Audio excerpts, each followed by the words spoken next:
You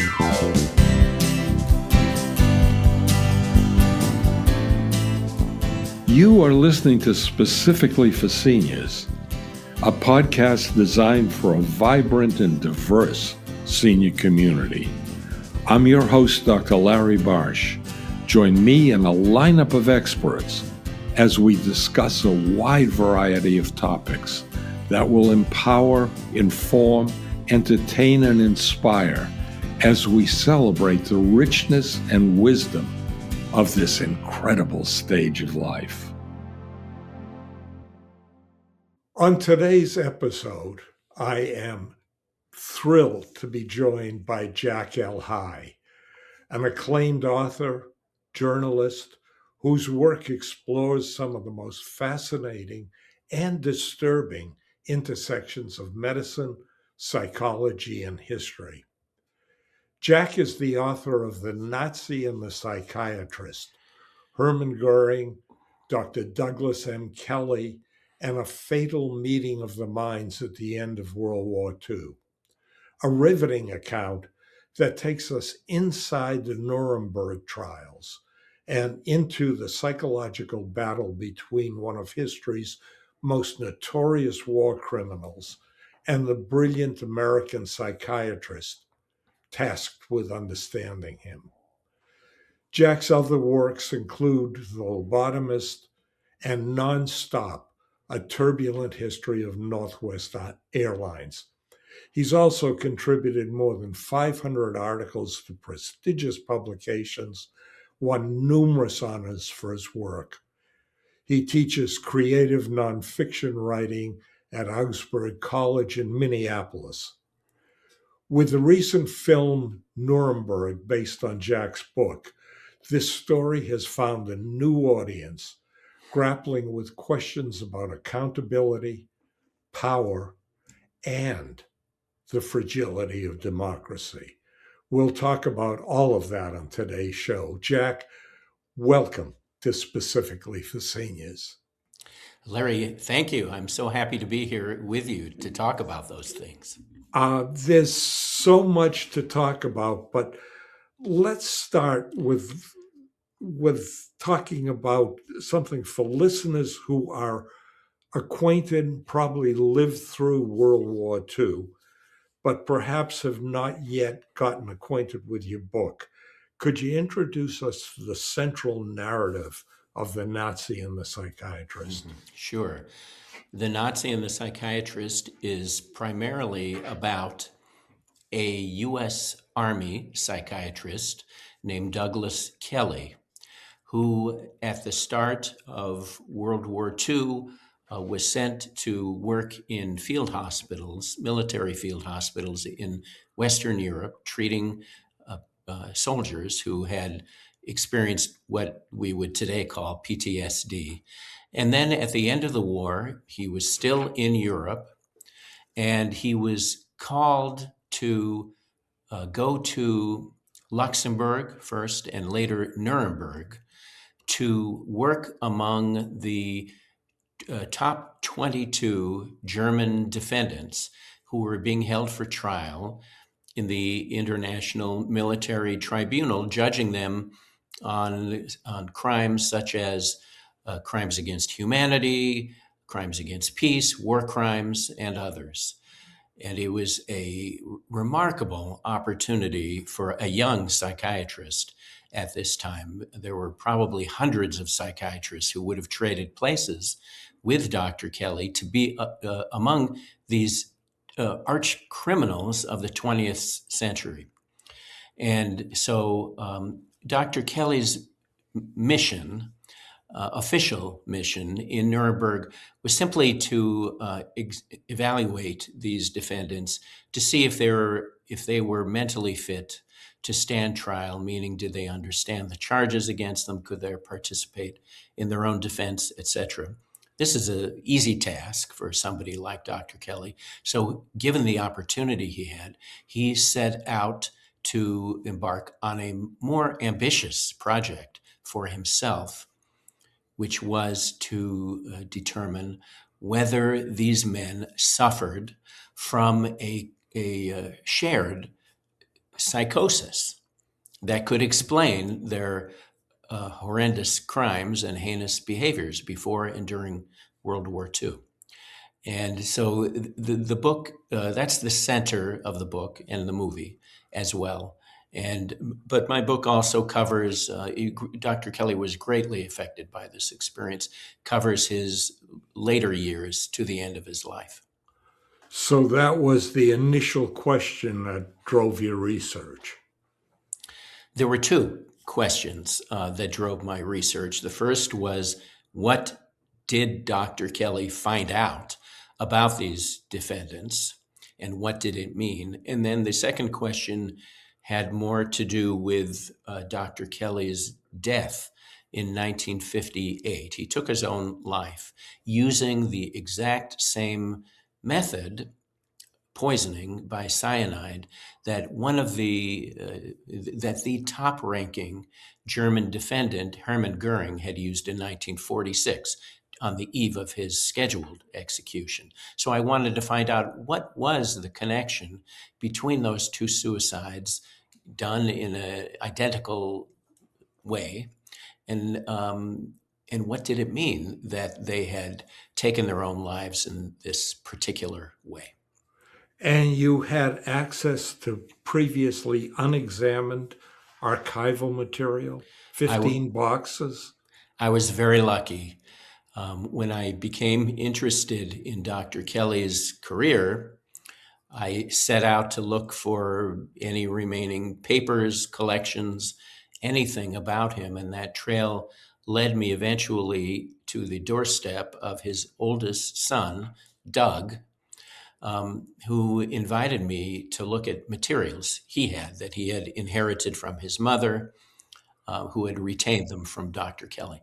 So Doug brought up from his basement in his home 15 boxes, as you said, that Kelley had brought back with him to the States from Nuremberg. And it was an incredible, remarkable collection of materials that had not been seen outside the Kelley family since the end of the war. And as I went through it, I was dumbstruck and overwhelmed by what was there, because it included not only medical records of all the defendants, autobiographies that Kelley had each of them write.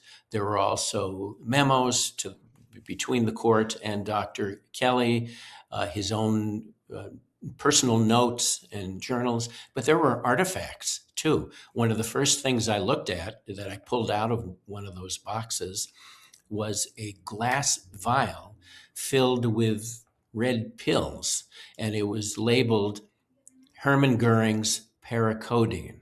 So as I eventually learned, at the time of his capture, Hermann Goering was addicted to a narcotic, paracodeine, and one of the first things Kelley did when he began working with the defendants was to end Goering's dependence on this narcotic. So it opened up a whole new world. You know, I thought I knew something about the Nuremberg trials, but through this research, I learned much more that was new to me. How did finding all of this affect you? In a couple of ways. It's dark material, and it was hard for me to immerse myself in it. I made many return trips to Doug's home so I could go through all of it. At first, I had to set myself at a bit of remove from the content of what I was reading, which included the defendants' justifications for the crimes they had committed, what they were like as personalities, that kind of thing. But eventually I saw that keeping myself at a remove wasn't helping me as a writer. So I let those feelings in, and I think it did help. But then the other aspect of the way it affected me was that it had to do with Doug, the son himself. And he's an important part of this story.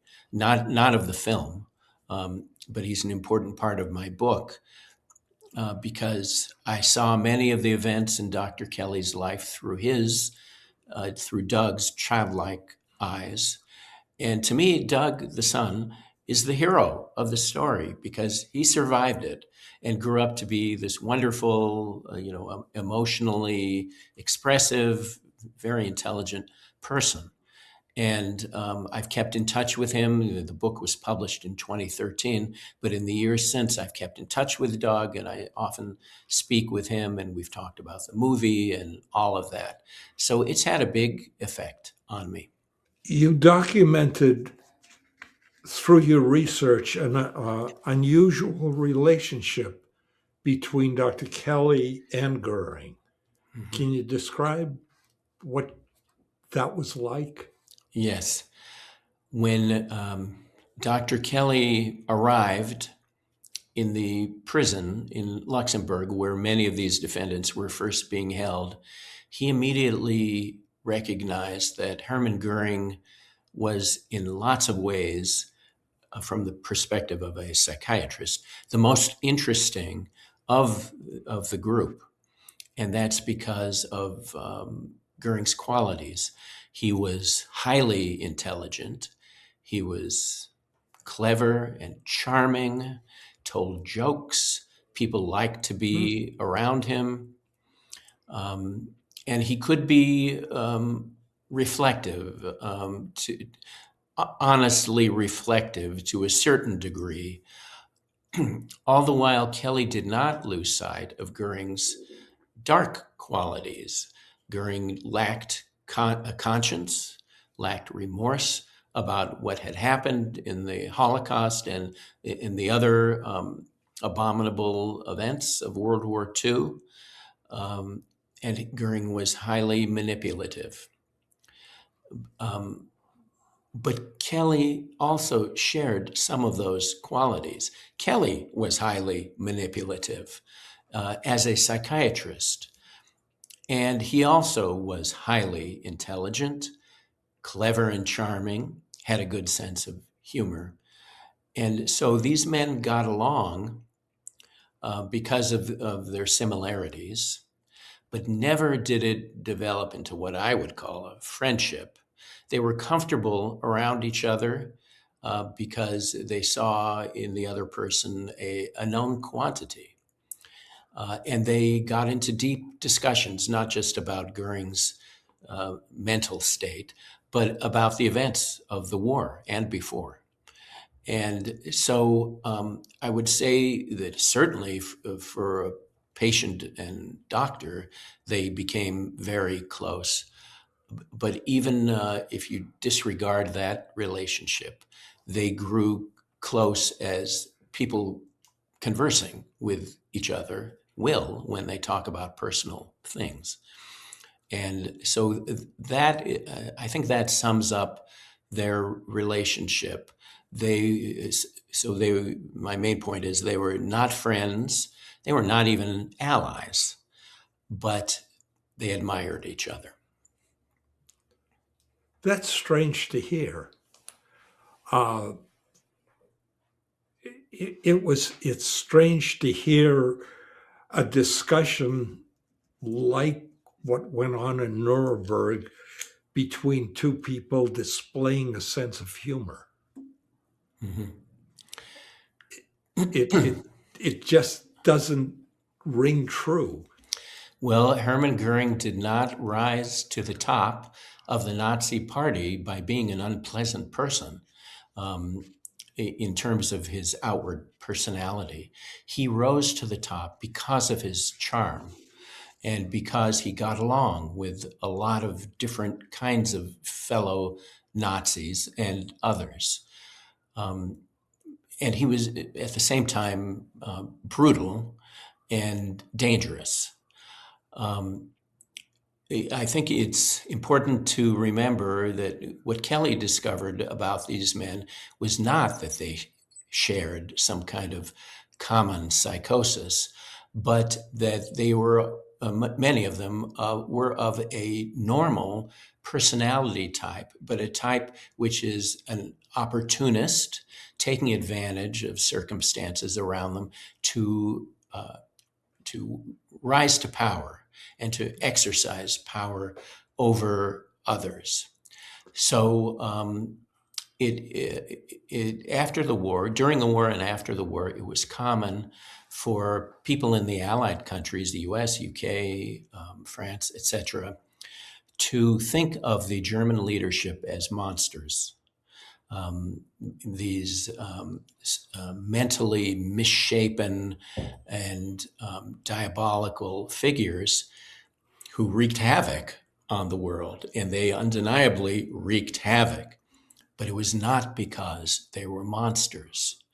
It was because they were of a personality type that we have all around us. We know, every one of us knows somebody like this, who will take advantage of opportunities and is focused on personal gain, regardless of the consequences for other people. And that's the main thing, reduced to its essence, of what Kelley learned during his 18 months or so among those defendants. So he didn't find that they were basically evil people? He definitely believed they did evil deeds. Yeah. But he didn't really make a judgment. He, as a psychiatrist, he was not concerned about whether they were evil or good. What concerned him was whether they were ill or normal. And he determined that they were normal, or at least within a normal range. And I have become persuaded of that myself. And to me, it's a relief in a way to believe that. While on one hand, it's frightening to believe that there are still today, always, people around us like that. The relief part comes from understanding that monsters are not responsible for what they do. Monsters will be monsters. A dragon will open its mouth and burn down a house. And can you blame a dragon for doing that? But it's only when you recognize that these men made choices and followed their course of action of their own free will that we can hold them responsible.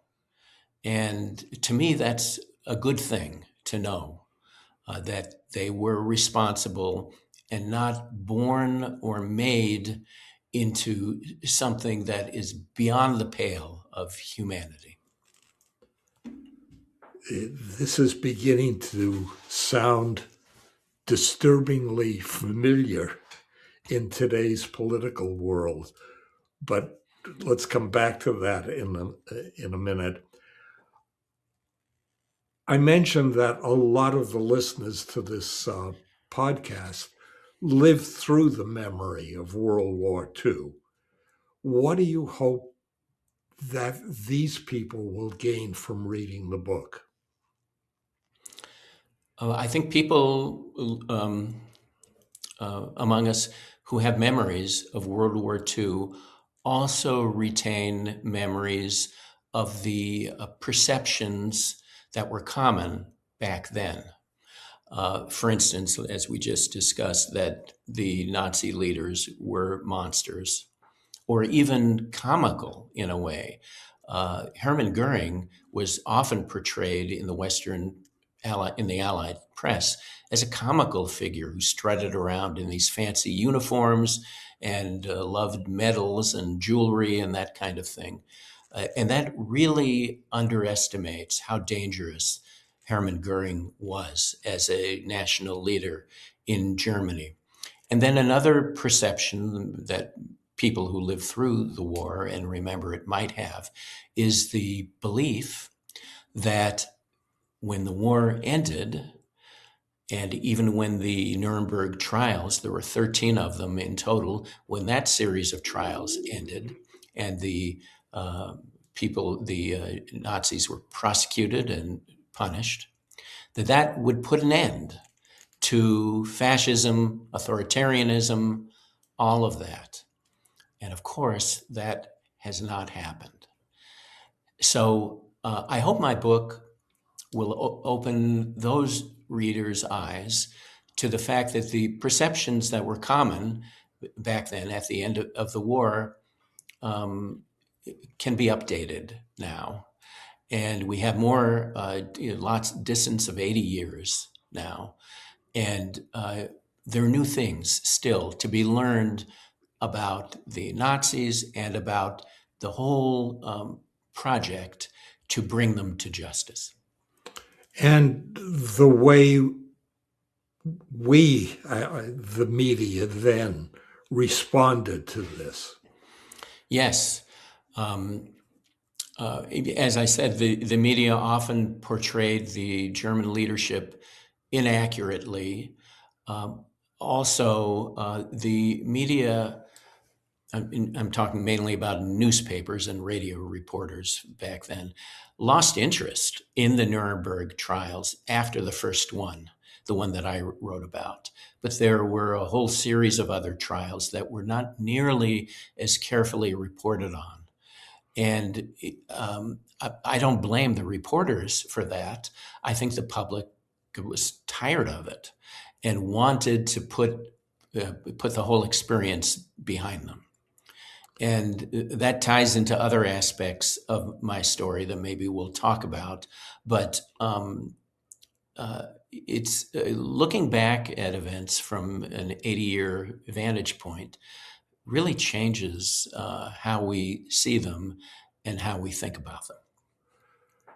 And there's a difference between those of us who lived through that time, as young as we were, or as old as we were at the time, and those that don't have a lived experience. Oh, definitely.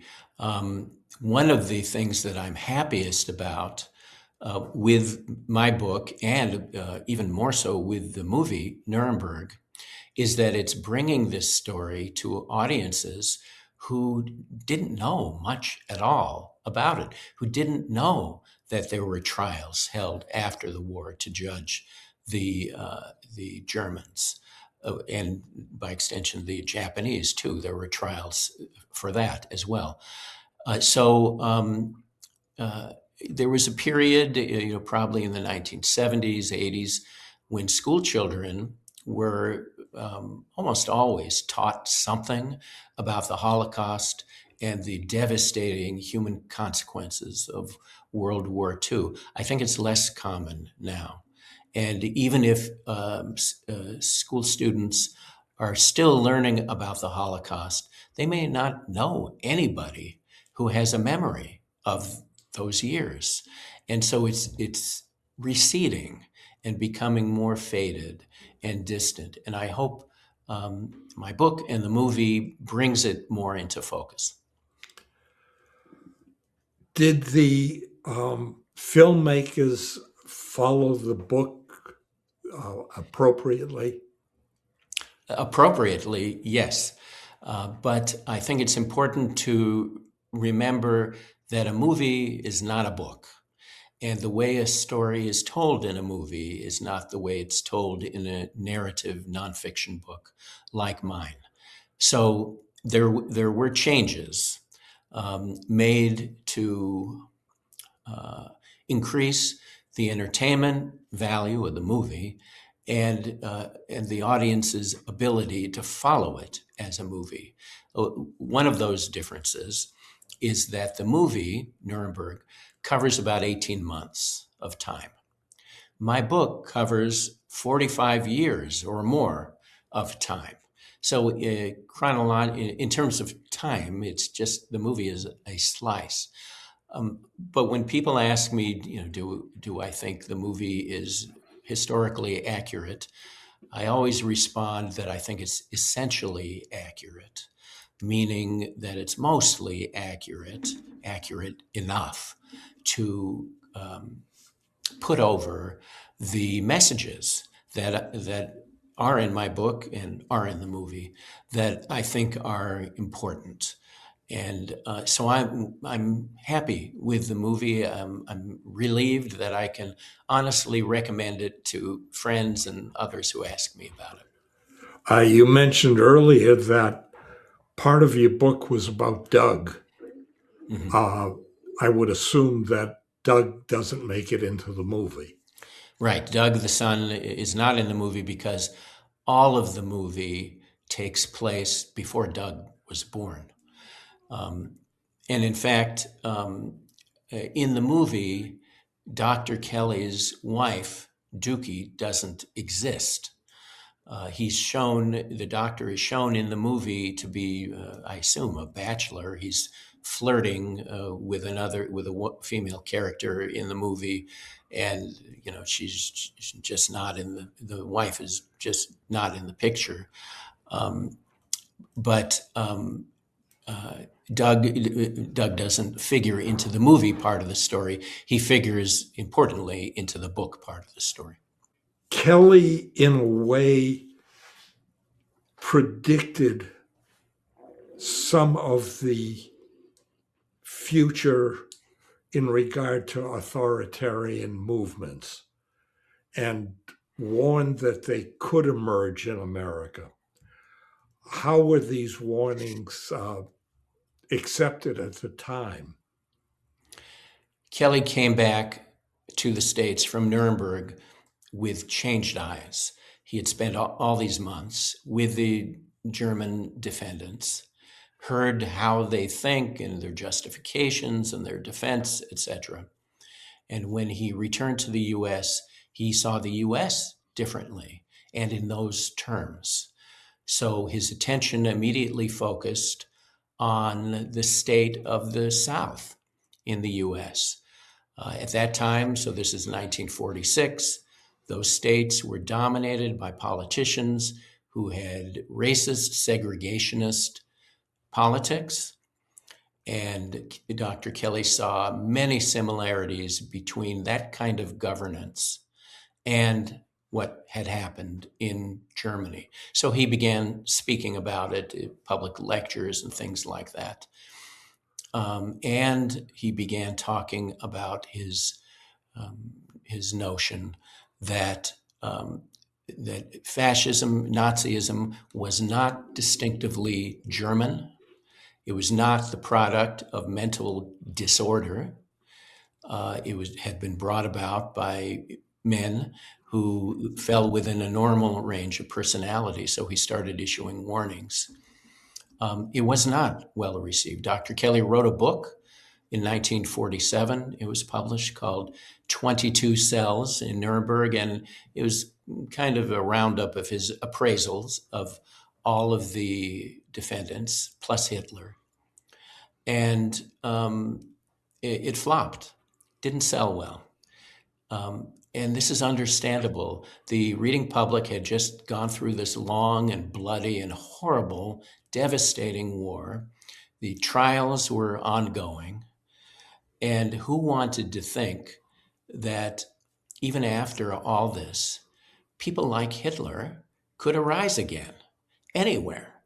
People were much more comfortable thinking that the war had put an end to that kind of thinking, at least for a long time. But that's not what Kelley was saying. So his book flopped.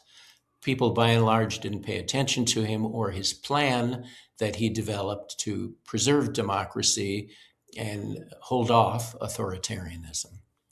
And it made him unhappy, and also it turned him upside down professionally, too. It set him on a downward spiral that he never recovered from. One of the really disturbing things that he found was that this horrendous behavior of the Nazis was not linked to a mental disorder. You're calling it normal, which I find frightening. Yes, and normal doesn't mean admirable. It simply means that there is always a presence of it, within the part of any population, any country that is not psychiatrically ill. So Kelley was not saying that everybody is capable of committing these deeds. He is saying that there are always some people around us who are, and that is frightening, and that should get our attention then and now. You teach in Minneapolis, and I brought that up specifically in the introduction. I assume you live in the area as well. So you are living some of the psychological and structural themes you explored in the book. Mm-hmm.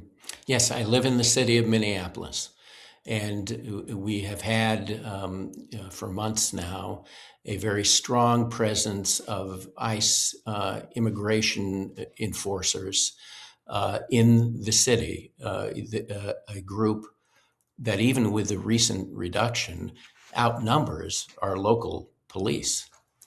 And they have brought chaos and upheaval. Some people outside in other parts of the country seem to believe that the widespread protests that have arisen are in defense of criminally inclined people who are here in this country illegally. That's not what the protests are about.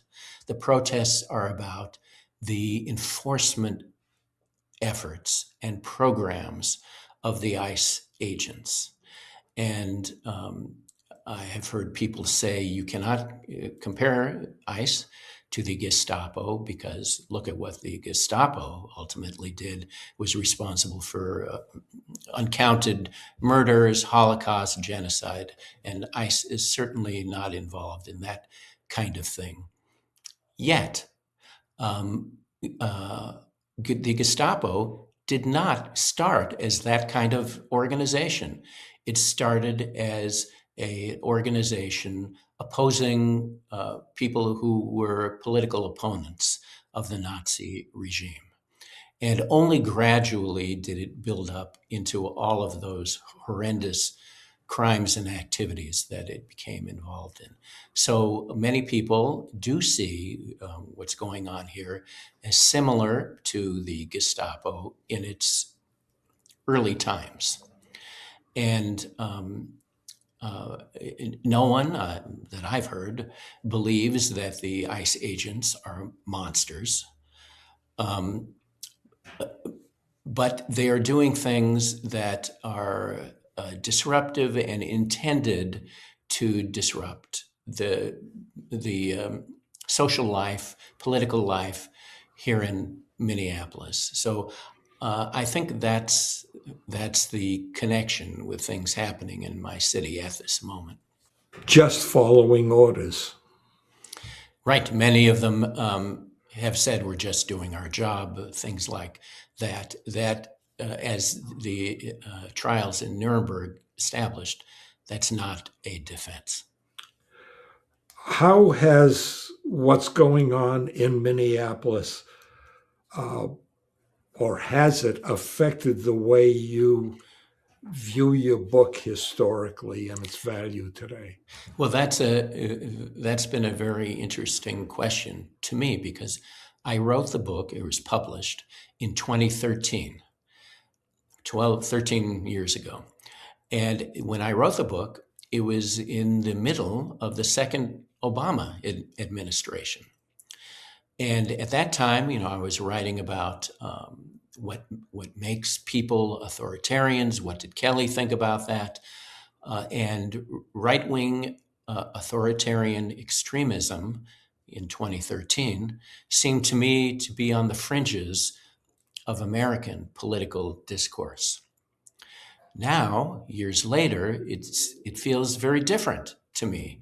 It's at the center of American political discourse, which makes Dr. Kelley's observations, his findings, but also his prescriptions for society more resonant and more relative than I imagined when I wrote the book. So I think if Dr. Kelley were still with us, he died in 1958, that he would be looking at all this and saying something like, I told you so. He was the kind of guy who would say, I told you so. But I think he would accurately be saying, I told you so. So we have now certain personality types that are reminiscent of what Kelley figured were normal personality types, but with a tendency toward authoritarianism. I'm not a psychiatrist or a psychologist, so I don't feel competent to diagnose people or even to try and categorize public figures into personality types. But it's clear that what we've been experiencing recently is the kind of succession of events that Dr. Kelley feared and warned about, and that the advice he threw out there, which was largely ignored at the time, would be helpful to us now. One of his pieces of advice, which I think is relevant to your question, is that Dr. Kelley believed that all candidates for political office should have to undergo mandatory psychiatric evaluations. I don't know if that's a good idea, because it raises the question, who evaluates? Who decides whether someone is, on the basis of an evaluation, is eligible to run for office and who isn't? I think there's a potential for abuse there. But his other suggestions, I think, are relevant and would help. Now, one was that he wanted changes to our educational system from kindergarten all the way through higher learning, to stress the teaching of critical thinking. So that is thinking based on evidence and reasoned consideration of evidence from many different kinds of sources before coming to a conclusion. And without critical thinking, what you're left with is emotional reasoning, which opens people to being manipulated by propagandists and liars. And so I think that would have helped us had we paid attention to it back then. It's still not too late. I think it's unlikely that we'll see in our educational systems a new emphasis on critical thinking, but it would certainly help. And then the other thing he suggested, which is certainly relevant today, is that voting in elections should be made easier, not harder, for eligible voters. And we've seen much legislation recently about voter ID and mail-in ballots and things like that, that for people who are eligible to vote and entitled to vote makes the process more difficult. And I think that means, it doesn't mean that ineligible voters, people who are citizens of other countries or other reasons not eligible, should be allowed to vote. But there should not be things holding eligible voters back from voting. And that is something more easily attained through legislation than other things Kelley suggested. And I think we should pay attention to that immediately. And we're seeing attacks on higher education and what can and cannot be taught. Yes. I have friends who teach at colleges and universities who feel a lot of constraints on what they can teach from a lot of different directions coming in, and even attacks on tenure. Even tenured professors feel those constraints, and that's not in keeping with developing critical thinking. The purpose of teaching critical thinking is to allow students to make those decisions and to separate the wheat from the chaff in what they've learned and seen as evidence, and not to censor it. So, that's another problem we're facing right now.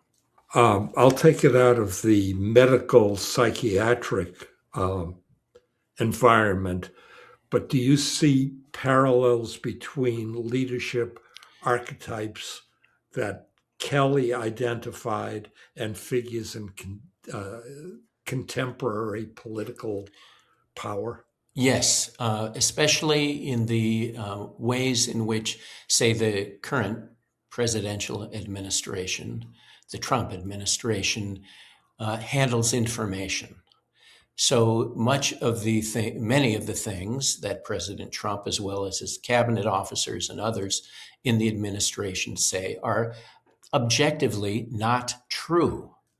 And this was especially reinforced to me when cabinet officials made comments about what was happening here in Minneapolis.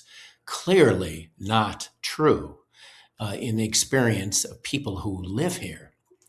And so using information manipulatively and issuing false propaganda is part of the game plan that Kelley observed or absorbed from the defendants he worked with at Nuremberg. And it's what he saw in the segregationist South when he came back. He also saw the restrictions on voting in the segregationist South. So there are significant parallels then and now. And it took an extreme personal toll on him. It did. His world was really turned upside down by what he experienced in Nuremberg. He came to believe that since psychiatry was not able to explain people like the German leaders, then it was psychiatry was lacking in some way. And over time, Kelley gradually turned to another discipline, criminology, more of a social science than a medical science, to try and explain criminal behavior and murderous thinking. So that was part of it. And Kelley also, with the failure of his book, began to believe that he was not believed, that people were not paying attention. And that weighed upon him as well, because he saw it as a certainty that at some point in the future, authoritarianism would arise in the US. And there were some distinct objections to his work by other psychiatrists. There was a psychologist who was with Dr. Kelley at Nuremberg. His name is Gustav Gilbert, who worked with the same men and used many of the same tests, evaluative tools as Kelley did, and also interviewed the same people that Kelley did, who came to different conclusions. He believed that some of the Nazi leaders did suffer from serious psychoses, and that at least for those men, provided an explanation for how they acted and what they did.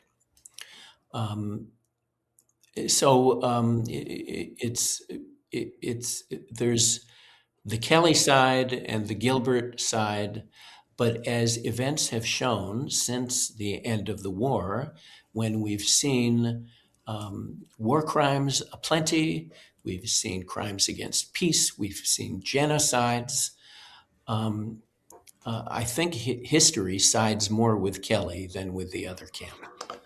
But the Gilbert side is more comforting.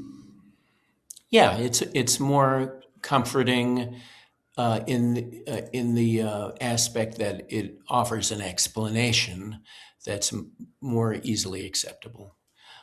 But I think that explanation doesn't accord with how history has played out since the war.